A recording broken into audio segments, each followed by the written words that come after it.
one, it's about your clients are people, real people. And so you ought to be very close with them and you ought to get feedback from them and you got to iterate based on that feedback. And you really got to go out of your way to deliver, especially in the outset of the relationship. Today on LawNext, we hear so much about the lack of training and mentorship for new lawyers and the practical skills they need to practice law. My guest today is Abdi Shayesteh, the founder and CEO of AltaClaro's, a company that is taking a unique experiential approach to providing practical skills training, all done online. This is Bob Ambrogi, and you're listening to LawNext, the podcast that features the innovators and entrepreneurs who are driving what's next in law. We'll get to our interview in just a moment, but first, let's hear about the sponsors who make this show possible. Paradigm believes that when perspectives shift, possibilities unfold. Paradigm offers 4 leading legal software solutions that help you manage, automate, and grow your firm. The practice management platforms Practice Panther, Bill for Time, and Mariscase, and the online payment solution HeadNote. More than 40,000 lawyers use its products to shift the paradigm of how they practice law. Learn more at joinparadigm.com. Now on to today's interview. Abdi, welcome to the show. Thank you, Bob. It's a pleasure to be here on your program. Very nice to connect with you. Before we get started on talking about the company and your background, I just want to ask, how are you doing in this crazy year? How's this year been for you? Thank you. I'm sure, like many, grateful that it's coming to a pass, as all things do. I'm very grateful that we've had a very productive year, professionally, notwithstanding or considering all circumstances, and personally, it's been I think a good period to get closer to my family and connect with them on a regular basis, because we're physically apart, actually on more calls than I had been before. So, silver lining in these things, and so both personally and professionally. I'm glad it's coming to a pass, but grateful that all has been well considering all circumstances. Yeah, what would we have all done without Zoom this year? I don't know. Seriously. Yeah. So you are the CEO and founder of AltaClaro's, but you've got a very interesting career background trajectory, starting right when you were age 17. Tell us about how you got started as an entrepreneur and started down this path. Sure thing, Bob. Yes, you're absolutely right. When I was 17, I started my first company. But I think before then, I had an entrepreneurial experience that probably set me up for that. And perhaps it's better to start there. And that was when I was 11. I'm Iranian American and immigrated to this country at the age of 8. My father was a diplomat who we all exiled after the revolution in Iran and came to Southern California. And like many exiled Iranians, we had to start over again. And one of the initiatives my dad did was he started a cafe in an old Highway 101 in San Diego. And it was it was a French cafe in the middle of a beach town, and no one appreciated croissants or wine and cheese. And so it was a miserable, great idea, but terrible location. Probably before his time. Exactly, right before they would have loved it now.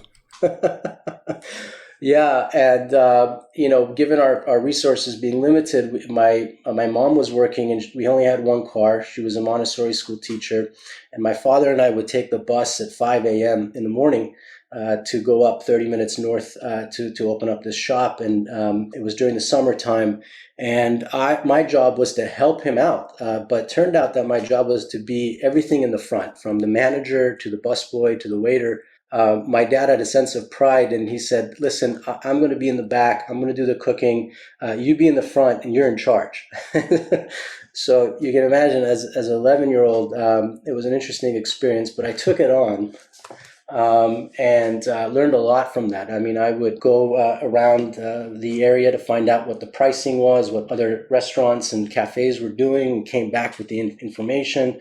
Decided to revamp the menu, really change it to fit the environment, and we started to do better. It was interesting for people to see someone at that age running a cafe We were breaking even every month, which was better than we were before. And eventually we sold it. But that was my first entrepreneurial experience. That's pretty impressive. I mean, when I was 11 years old, all I knew about restaurants was that they had good desserts.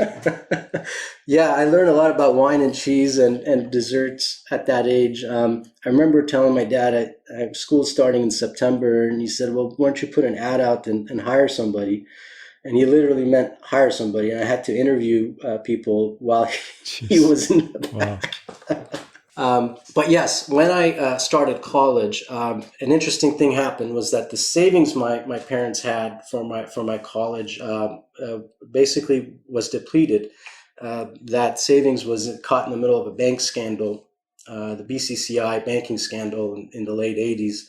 Early 90s. And so I was told that my college savings had been depleted and I had to find a way to finance my education. And at the time I was very upset. I was told that as long as you get into school, you had this resource for you and it would cover you for up to a PhD if you needed it to. But sometimes the worst things that happen to you end up being the best things that happen to you.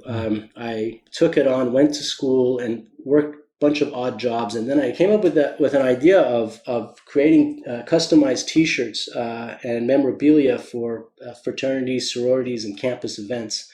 I was initially working at a place that did that, and then I had my own clients, and then I figured out everything about this business, and I can do it myself. So I launched the business end of my first year, and grew the company up to 10 people by my senior year. And we were doing campus events by then. And in addition to organizations in our school at UCSD, where I went to undergrad, we started doing all the UC schools. And the same thing, their organization, fraternities, sororities, and events. And the company ended up financing my entire education. Wow. Wow. Was this all like logo clothing or original designs or what kind of stuff? Yes, it was logo clothing with designs. Interestingly enough, I first started doing a retail version where I would come up with the designs and we made a lot of shirts and we had a lot of inventory and nobody was really buying. And then I said, why don't I customize it for what people want? And that enabled the company to take off. But yeah, absolutely, it was custom made logos and for events and so forth. So you did eventually go to law school. Did you go right from college to law school, or what happened? At what point did you get to law school? Yeah, I wanted to keep going with this company and actually take it nationwide. But right before I was graduating, my mom said, "What are you going to do? Be a T-shirt sales guy for the rest of your life?" And I said, "No, I'm going to go to law school."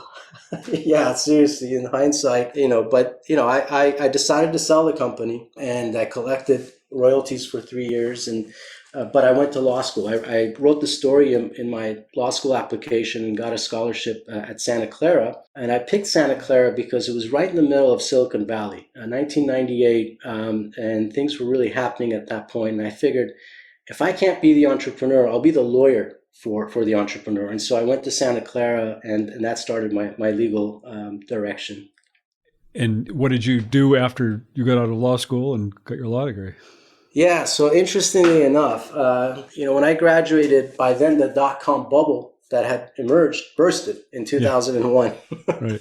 Good timing. Good timing, as always, right? I had started working at a small firm that exclusively focused on representing startups and entrepreneurs. And it was great. I mean, that first year and a half, just being around ideas, technology, it was very exciting. Of course, when the bubble bursted, I got lucky because all the corporate outfits were just failing. Borlbeck was falling apart and all those firms. And one of the clients asked me to be their in-house counsel. And this was a company right up my alley. I was interested in technology and at the crossroads of regulation and law and financial services. It's one of the first B2B internet mortgage companies. And I took the risk without knowing much to dive in to be their head of legal. I had some background in regulatory law. I had clerked at the Federal Reserve in law school. And I helped solve their regulatory problems. And I was the fourth person on the team. It was 4 people. And once we solved those regulatory problems, the company really started picking up. And so I basically became a co-founder. And we grew the company from 4 people to about 150 people. And in that process, I also became head of business development, and I helped land them their first enterprise client, Linsco Private Ledger, LPL, which is a broker-dealer out of Boston. And that was a great experience. And I also became CEO of the company. The board appointed me. They were in dispute with the CEO at the time. And during my tenure as a CEO, my charter was to sell the company, and I ended up selling it to LPL Financial, our customer, by 2005. And so that was the beginning of my legal career that brought me back into being an entrepreneur, but it was an exciting time. Well, entrepreneur, and also, I mean, you must have learned a whole lot about financial regulatory matters doing all that. Yes. That was where my creativity had an output in figuring out where regulations were written 50 years ago, and obviously they had not thought about the advent of technology, and that created an open space for companies to say, no, we're which is what we were saying, we were compliant with the spirit of the law, but it's just not written there. And so I had to argue and won a lot of those arguments that made the regulators think differently. But yeah, that was an exciting time. Yeah. So after that, you continued as a lawyer, working as a lawyer after that, right? Yes. So after we sold the company and I helped integrate it into LPL, had a little time on my hands. And one of my former bosses, the GC at the San Francisco Fed, had moved to the New York Fed.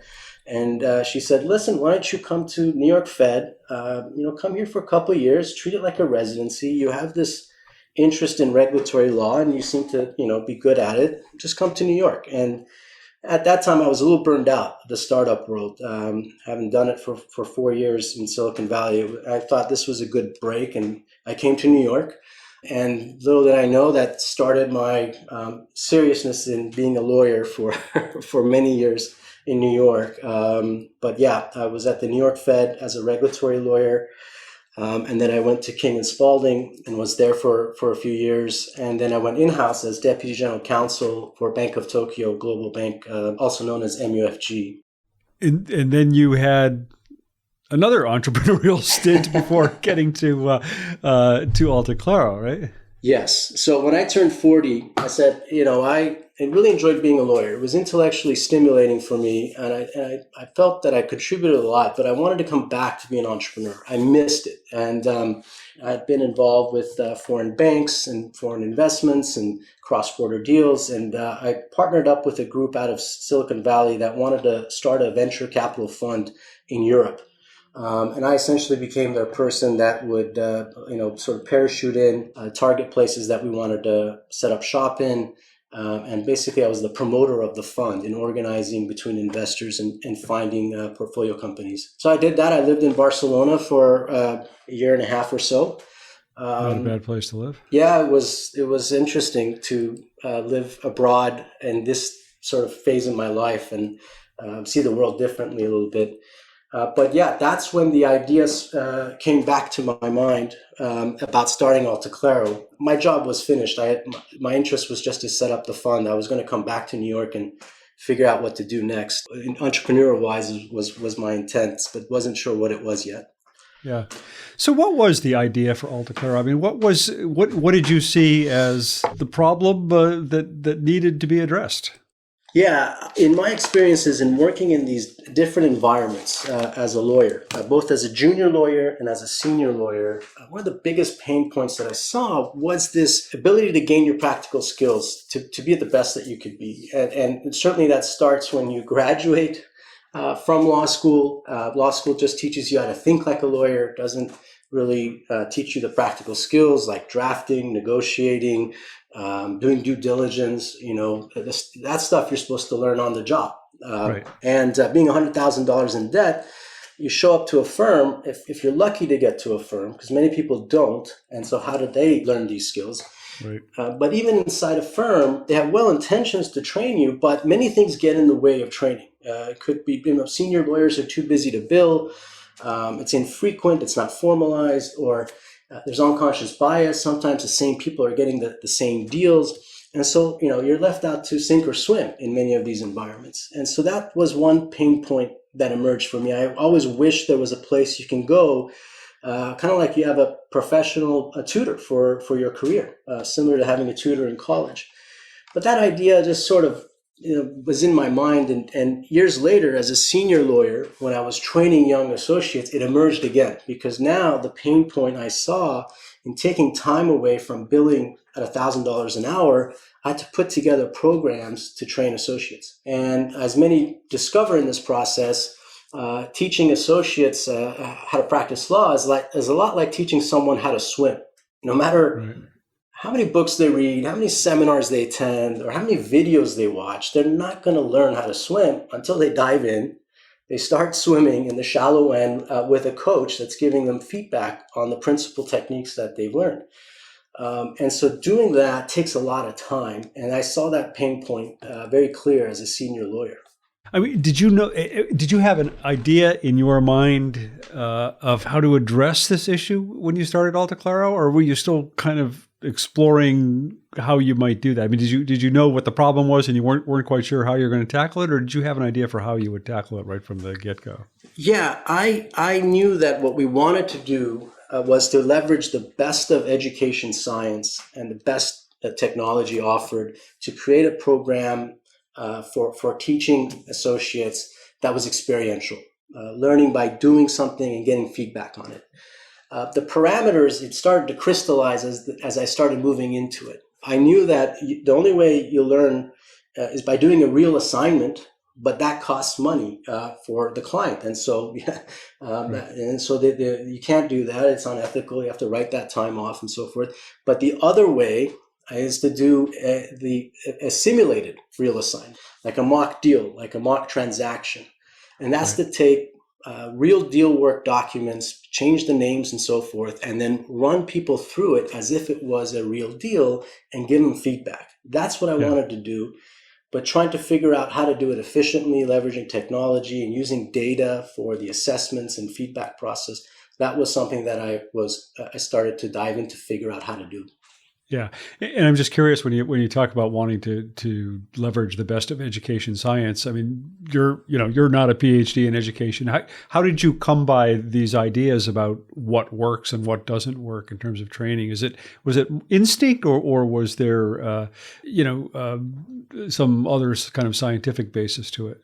Yeah, it was both, right? On the one hand, I started becoming a user of what was happening in the education space. There was digital transformation with companies like Coursera, Pluralsight, Springboard, where they're training people through an online format that is experiential, but leveraging data for assessments and training. I saw that as a user. I said, wow, this digital transformation is taking place in other verticals, but it's not happening in the legal space. So I definitely saw that. Then when I started diving into education science and speaking with educators in legal space and non-legal space, that's when I started to really learn that education science, first of all, it's something that we know perhaps intuitively, but it crystallizes the concept. It tells us that when you're learning by reading something, you're only going to retain 10% of it. If you learn by watching videos, you're going to retain 30 to 50% of it, because these are all passive learning modes. But as you dive into these sort of small interactive workshops, your retention and competency goes to 70%. And then when you learn by doing either the real thing or the simulated real thing, that's when your competency and retention rates go to 90%. And so when I started to study these concepts, and there's a famous a scholar that's written a lot about experiential learning, Dale Cohn, has Dale Cohn of Experience, and I realized, well, we can do this in the legal field. Legal field is right for it because it's an apprenticeship model, and so it's very aligned with experiential learning. And that's when it all kind of came together. Abdi Shayesteh's years practicing law exposed him to the weaknesses in lawyer training. He came to believe that law was well suited to experiential learning, but that no one was doing that in a way that leveraged the best of education science and the best of technology. When we return, we'll hear about how he took AltaClaro from an idea to an established company. But first, let's hear about the sponsors who generously support LawNext. Paradigm is building a new standard for legal technology. with 4 industry-leading products under one roof: practice management platforms Practice Panther, Bill for Time, and Meriscase, and the online payment solution HeadNote, Paradigm empowers lawyers across the spectrum of practice areas, geography, and business needs. Learn more at joinparadigm.com. Welcome back to LawNext. I'm speaking with Abdi Shayesteh, founder and CEO of AltaClaro, who says his entrepreneurial experience started when he was 11 years old, after his family emigrated from Iran, and he helped his father run a small restaurant in San Diego. Later, at the still young age of 17, he started a clothing company to support himself through college. As we pick up our interview, we turn to how he used those entrepreneurial skills to launch and develop AltaClaro. You launched AltaClaro in 2015, 5 years ago now. What did it look like when it launched? I mean, what did you launch with? What were you offering to the market at that point? Yeah, so officially, you're right. I formed the entity in late 2015, but there were a lot of steps that I had to go through. First of all, I've been out of the entrepreneurial startup world for a while, and so I took my idea into the Founder Institute. It's an ideation accelerator program to really flush this out. I had an idea based on my own experience. I thought that pain was valid and there could be an opportunity here, but I needed to run the experiments. I needed to see if others had the same pain points, see what the market looked like, the opportunity looked like, how I was going to do it, get feedback and iterate on it. So I took it through that process and basically, got a lot of feedback from a lot of users. I spoke to 100 lawyers, just showing them on paper what I was going to do to get their feedback and iterate. And of course, once I got to a point where I had enough data, I raised some money and started AltaClaro in terms of building the team, building the courses, and getting our brand out. But it wasn't until 2017 that we really started making traction in what we're doing today. And it took a while because I wanted to move forward based on actual data and science. Many people think you're an entrepreneur, you're ready to go, but no, it's a scientific experience. You're experimenting and collecting data all the time before you actually start to launch. Yeah. Well, and I think the pain point is one that probably everybody who's ever practiced law understands because, as I said in my introduction, we just don't learn this stuff in law school. And I'm not sure anybody's come up with a great method of training these kinds of experiential skills early on in someone's career, or I suppose also if somebody wants to kind of shift career or take on new roles in their career. So how does AltaClaro address this specifically? I mean, what is it that you offer and do that provides this kind of training? Yeah, absolutely. What we're offering is basically a platform and where all of the courses are designed and created by practitioners for practitioners. And we have one goal in mind, and that's to get attorneys practice ready in the subjects they want to learn.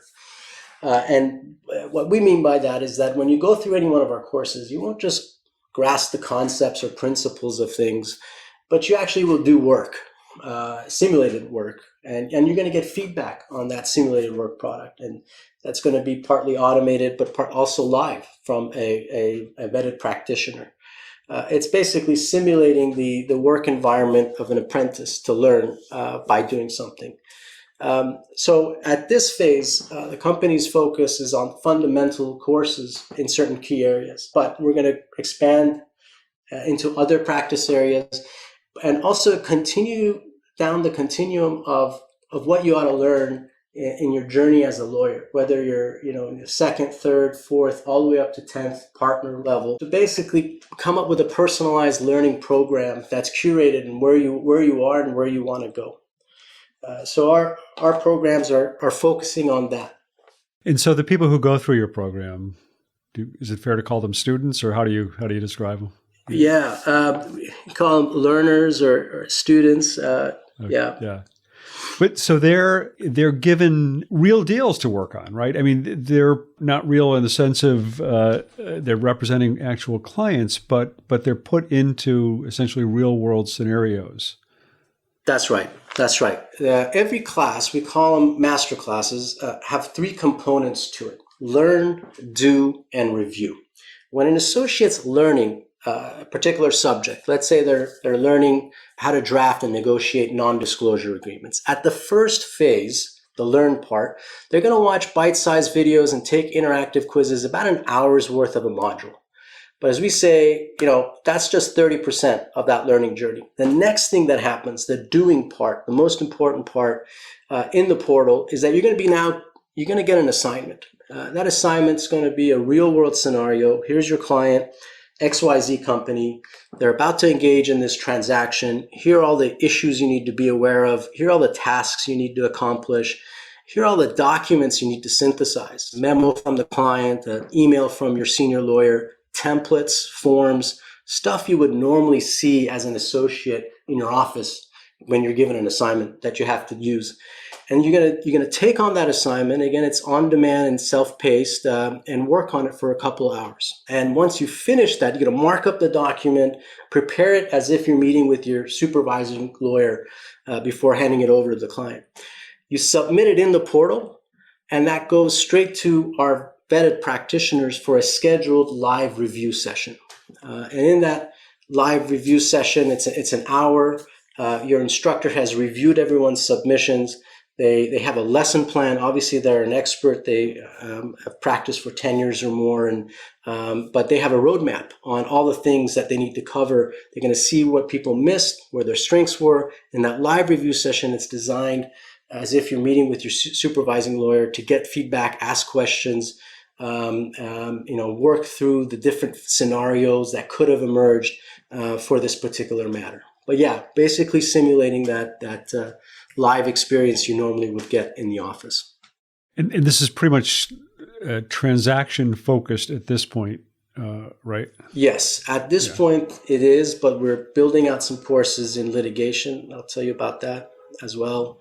But the assignment is the most important part, where the anatomy of this assignment, it's not just testing the principles or applications of the law. We're going to throw facts in there. There's going to be loopholes. There'll be client conflicts, business issues to consider, really forcing the associate to think outside of the box, come up with practical solutions for their client, as they normally would in the real world. Who are these people who serve as instructors? Yeah, so all of them have practiced for 10 years or more at a major law firm, AmLaw 100 firm. But beyond their CVs, when we recruit them, we also test them for their ability to teach. All of them have to have a passion and ability to teach. And so we put them through a teach-back session. It's a mock teaching session where we pretend we're students. And in that session, we're looking for their ability to have engagement skills, empathy skills, ability to break down complex subjects into simple ones, really looking for those star instructors, which, as you know, you don't always get in the legal industry. Yeah. And as if you anticipated the pandemic, this is all done online, right? I mean, you've been doing this all online right from the get-go. Yes, we always had a vision of doing this online and started it that way, and collecting data points along the way. And that's the interesting factor here, is that when you're doing those assessments, when you're learning the module, and even when you're doing the assignment, there's data that's being collected and you're getting feedback. And that is being tracked for you as the learner to see how you're doing, where your gaps and strengths are. But also when we do these for law firms, they too can see how people are doing in real time. So they get access to real-time analytics on engagement and performance of people that go through our programs. And that's where the real excitement is that how this is data enabled. And it's going to get even more as we're building more sort of modules and programs to leverage. Who are the customers for your company? Who are the people or organizations that are buying these trainings? Our vision is that this is accessible to all who want to learn and gain the practical skills they need to excel in their career. And we've set it up in a way where it's reasonably priced, and so anyone can access it. Having said that, we've started our direction, and we went through several testing and iteration. So you asked, what did we do in the early years? Well, in the early days, we were selling to individuals, getting them through the program, getting them through the product, and getting feedback and iterating. But once we figured out how to run these and how to scale it, then we started serving institutions, and that's law firms and law schools.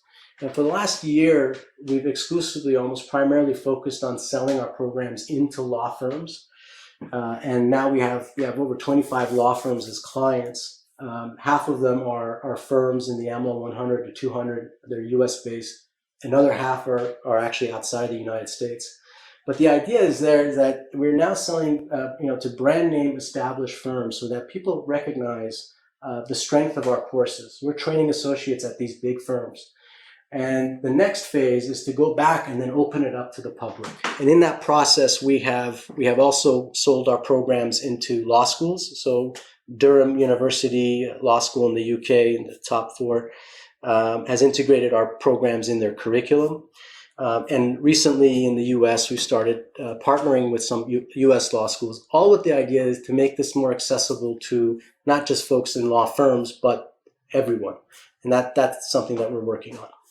But when you say open it up to the public, to lawyers public, I mean, is this all pretty much focused on lawyers, or do you see it as getting into other kinds of allied professionals in legal as well? Correct. So I meant everyone, meaning lawyers and legal professionals. Yeah.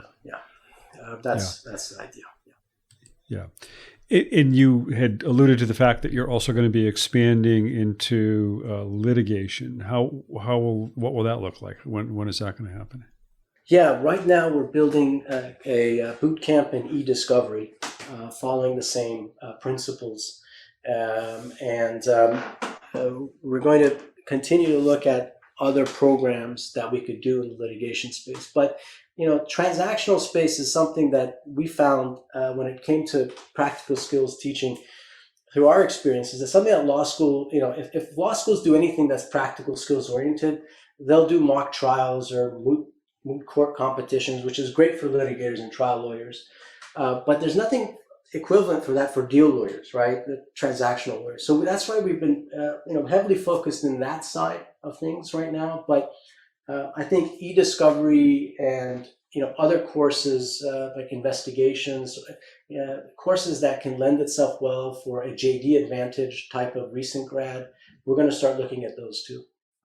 So, what I wanted to ask you, Abdi, about what other future plans you have for expanding AltaClaro. You've alluded to a number of them, but what's on the plan for moving forward?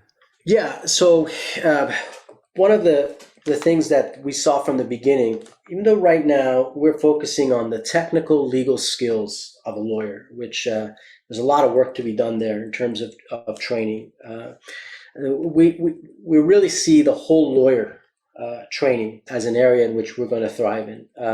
What I mean by whole lawyer is let's look at the non-legal technical skills, like the business skills, the communication skills, the leadership skills, management skills, the stuff that right now many employers in the legal field are starting to look for in the recruiting process.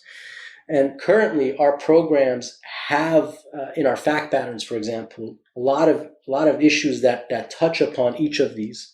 But we're going to focus on building more of that. So looking into data-based assessment and training solutions that look also at the non-legal side of skills is something in our future that we're working on, leveraging technology. Imagine if you have a flight simulator that pilots use. Imagine using a deal simulator that a future deal lawyer can use, or a litigation simulator that future litigating associates can use. That's where we're headed with what we want to do. The other part is lifelong learning, as I mentioned earlier. Each phase of a lawyer's career, they need to learn certain things, and it starts with heavy technical stuff in the beginning, and then it moves into what people sometimes referred to as soft skills. Others emphasize that it's called professional skills. But all of these skills you need, practice management, leadership, as I mentioned, all these sort of non-technical stuff. this is all part of the lifelong learning journey. Or if someone needs to transition into a new area, will we become the place that they can do that with? Yeah. When you work with a firm, what does that look like for the firm? Does this replace the firm's own training programs? Does it supplement it, or does it vary with the firm? In many cases, what we're doing is we're augmenting. The area that we're covering, which they appreciate, is that basically the fundamental layer, creating a new bar, a higher standard where everyone understands certain things in certain practice areas. So now when it comes to the firm to do its training, they don't have to start from zero. They don't have to explain what a rep or a warranty is, or what a covenant is. They've learned that through us in the context of deals, so that if there's an on-the-spot training opportunity that the senior lawyer can provide in the middle of a deal, that person can do it a lot easier now. It's more efficient for them. Or if they want to create training on more advanced topics or nuanced topics that the firms approach on certain things, they can do it. But we build the foundation that the firm now doesn't have to spend money and time doing. And so this is where we're saving these law firms a lot of time and money by having their associates to go through our program. So it's more economical for them to use your program than to kind of do this themselves? Yeah. When I started this, I started looking at what other firms were doing. Is very consistent with what we were doing at King & Spalding. So we were spending a lot of money on buying these passive programs like online videos or seminars, but we knew it didn't work, and we had to put in these internal programs that cost a lot of money to put together. We had to augment that way. And then, of course, there was learning on the job, where an associate was spinning their wheels for like 10 hours and working on something that should have been 2 hours. We had to write that time off and mentor and train and fix the mistakes. And I started looking at 20 hours of training. What does that cost the firm between the senior lawyer and the junior lawyer? It ends up being $20,000 per year per associate for that 20 hours. And the recent study has confirmed my findings, is that it takes about $400,000 for a firm to qualify an associate over a period of 4 years, the firm being a mid-sized firm or above. So yeah, we're coming in, we're saving them this bottom line, where we're enhancing the bar on the fundamentals for these associates. And so that, when it comes to any training that they'd like to do, they don't have to waste time doing it. Yeah. And the week that we are recording this, you guys put out an announcement of a new member of your team, a new chief learning officer. Do you want to talk about that a little bit? Yeah, very excited. We've brought on Marty Katz, former dean of University of Denver, Stern College of Law, and chief innovating officer as well from that school. And Marty's great. He's one of what we call founding fathers of experiential learning in the law. Created many clinical and experiential learning programs at University of Denver. And yeah, we've brought him on as chief learning officer. Marty has the same vision as we do and brings depth of experience. And he's spearheading a lot of these initiatives that I've been talking about, the whole lawyer project, as well as our relationships with law schools. So we just did a program in Denver that involved University of Denver and University of Colorado, where we worked with their alumni association to give access to our programs to a lot of the recent grads. And in this environment where many of them are on deferred basis for employment or looking for a job or underemployed, we offered it at a very special rate. That got everybody engaged, and we just ran a program for them and got good feedback. Now we're exploring some new options. Second program we're doing in Denver is for every law firm in the Denver area that purchases 2 seats in our boot camps, we're going to donate 1 seat to a unemployed or underemployed recent grad.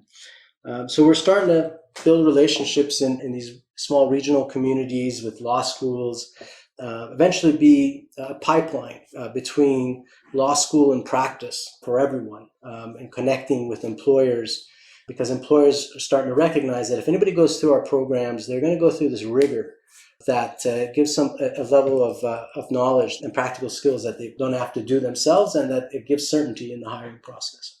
Yeah. How have you financed the development and growth of the company?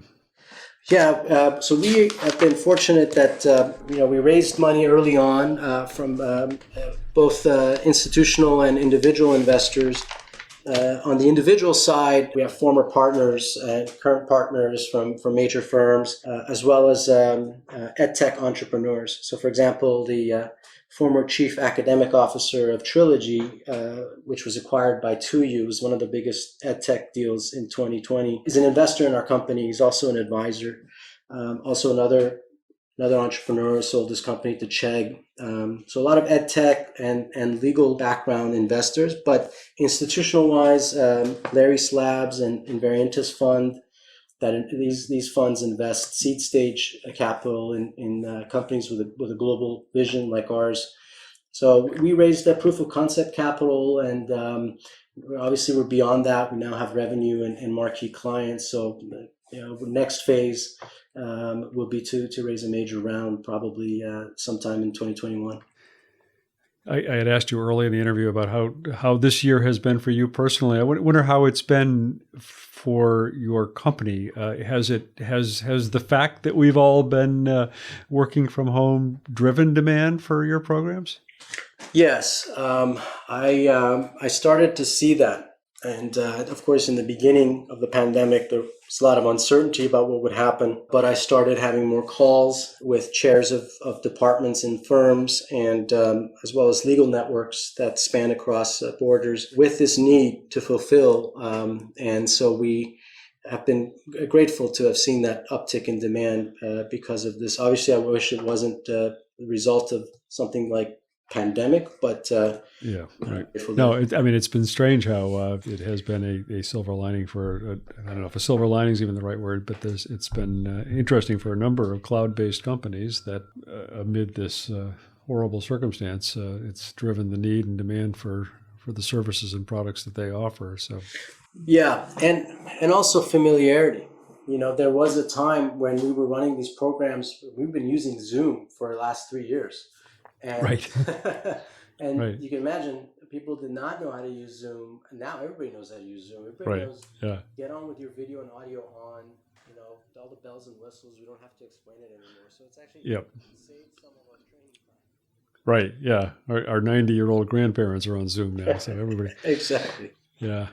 Maybe one last question. Yeah. I'm just curious whether you think those early experiences you were talking about, as an 11-year-old running a restaurant, as a 17-year-old starting a clothing company, have the lessons you learned in those early entrepreneurial ventures helped you in your career now? Yes, I'm very grateful for all those experiences. Although if you would have talked to me when I was 11, I would complain about getting up at 5. Right. And I used to complain in college that my friends are partying, and I'm still reconciling if I made money or not. But but absolutely, I'm very grateful for those experiences because they've taught me a lot of things. One, it's about your clients are people, real people. And so you ought to be very close with them, and you ought to get feedback from them, and you got to iterate based on that feedback. And you really got to go out of your way to deliver, especially in the outset of the relationship. Far too many entrepreneurs try to focus on making it super efficient and automated right from the get-go, but that could stifle them because it overlooks this ability to talk to the human that who's on the other side, to learn about their experience and to connect with them and create a bond with your clients. So definitely that, and I think the second thing is continue to iterate always. Got to stay at it and be persistent, but part of that is being flexible enough to iterate. So I'm grateful that those experiences have come into play now. Good. Abdi, I'm just about out of time here, but I wanted to ask you if you had anything else that you wanted to say or any final thoughts before we wrap up. I've been asking you lots of questions, and give you an opportunity to have the floor for a moment. Well, I've always enjoyed your programs. I've seen you on the cutting edge of crossroads of law and technology are going, and you've been one of the pioneers who cover this. So I think, first of all, thank you for having me on your program. And, I think what we're doing is aligned with that crossroads.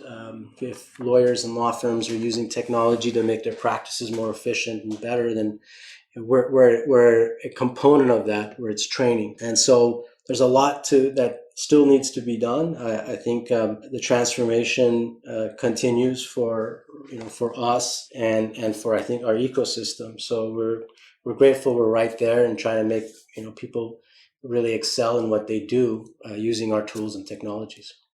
Well, thank you very much for taking the time to be with us today and to tell us about your work and your company and your career. It's been a real pleasure to talk to you. Thank you, Bob. Likewise.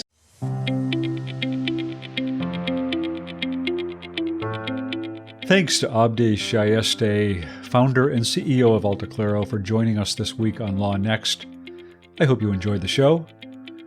LawNext is produced and edited by Populous Radio. I'm your host, Bob Ambrogi.